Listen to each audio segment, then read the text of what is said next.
So here we are the next day. Not really, it's the same day. I'm wearing the same clothes and it's like 30 seconds later, and this is the 5 things I do not love about the Krone Baler.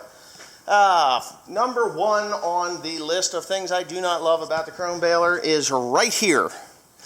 And I'm going to show you really quickly why I don't love this part of the Krone Baler. That. I just wiggled it very slightly. That turns on and shuts off the power, or connects and disconnects the power to the baler.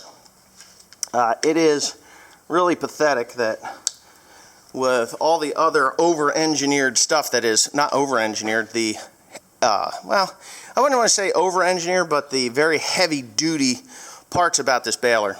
That is number 1 thing that I dislike about the Krone Baler. Yeah, that is the number 1 thing I don't love about the Krone Baler. The number 2 thing that I don't love about the Krone Baler is the extraordinarily difficult time it has starting up. I have the hydraulic start on this baler, and that function is really good. But you could take a 400 horsepower tractor and hook this baler to it, and it will stall that baler, or stall that tractor. The hydraulic start is a great option to have, but you have to rock it. So what you do is you engage the hydraulic starter and the power takeoff at the same time. This is what I have learned, and it's not a bad thing, and I don't not love it, but I don't love it either, because the power takeoff on this thing is ramped up. It increases the speed through this gearbox here somewhere. I don't even know. Right here? Yes, right here. Maybe not.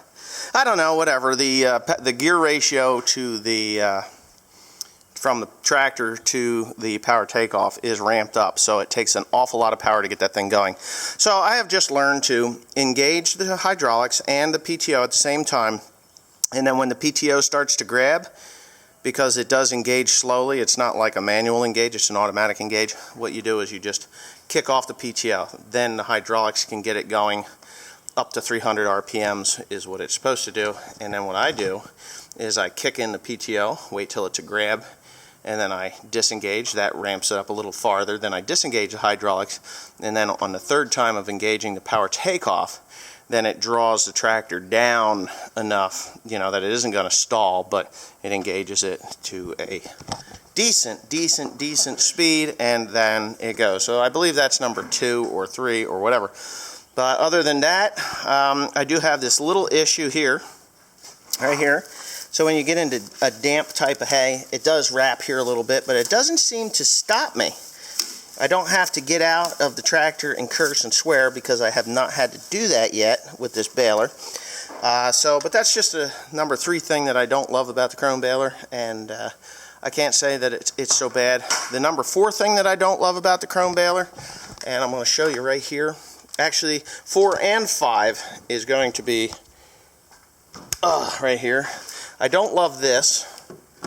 So we're going to combine this with the other couple things that I don't love about the Krone Baler. Okay, you saw that. The dust that came down, the dust that is continually falling down from the Krone. Look at that. Oh my God. I'm really not liking this feature of the Krone Baler.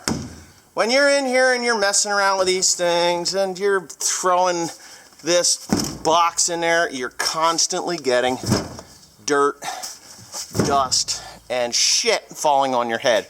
Right, Tim? Isn't that your favorite thing? Oh, goddamn jack to the nuts. Can you believe that? That has nothing to do with the Krone Baler, but I don't love that either. Think that's funny? Yeah, actually it is kind of funny, but it's a good thing I'm not just a little bit shorter, because that thing would be castration central.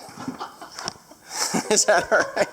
We don't need castration central. So that's the 4th, 5th, and 6th thing I don't love about the Krone Baler. They're all minute stuff. I really don't mind it at all. But the one thing that did kind of piss me off, and it is the second most major thing with the baler, I dislike is the way you have to load this, and it's just the learning curve, as I've said in earlier videos, that you have to move the balls of twine up from the bottom to the top so that it's always drawing from the top, and then it can come down there to the next one, and how so on and so forth. Which brings you back to every time you move one of these balls in there, you get this shitty dust coming down into your face.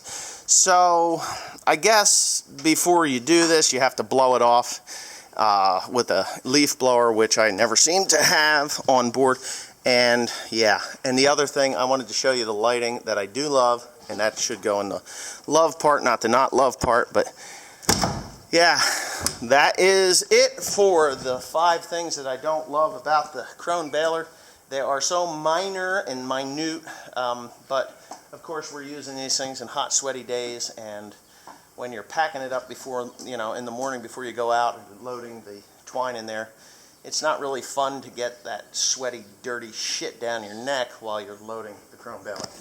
So, other than that, I don't think there is anything else except maybe this one more thing. All right. So back to the baler, and one thing, it is enormous, and anybody that has seen the video that I posted that Messick's was so kind enough to come out and do the drone flyover, but this baler is huge. It is very, very long. So that translates into the swing of the baler, and when you swing when you go around a corner, that thing there is going at a high rate of speed, and you run into stuff like tires on tractors, and you slash them out. You saw that video. Minor damage here, no big deal. Nobody's ever going to notice it unless I point it out. But I made a corner, came around a corner, hit the 7410, and slashed out the tire. Fortunately enough, I got a new tire for $100. Good used tire. But anyway, thanks again for watching. Please comment, rate, and subscribe. And I will have a lot of editing in this one because Timothy is a grumpy Sasquatch that got ripped away from the woods when he was just a tiny little toddler. We shaved him and called him Tim.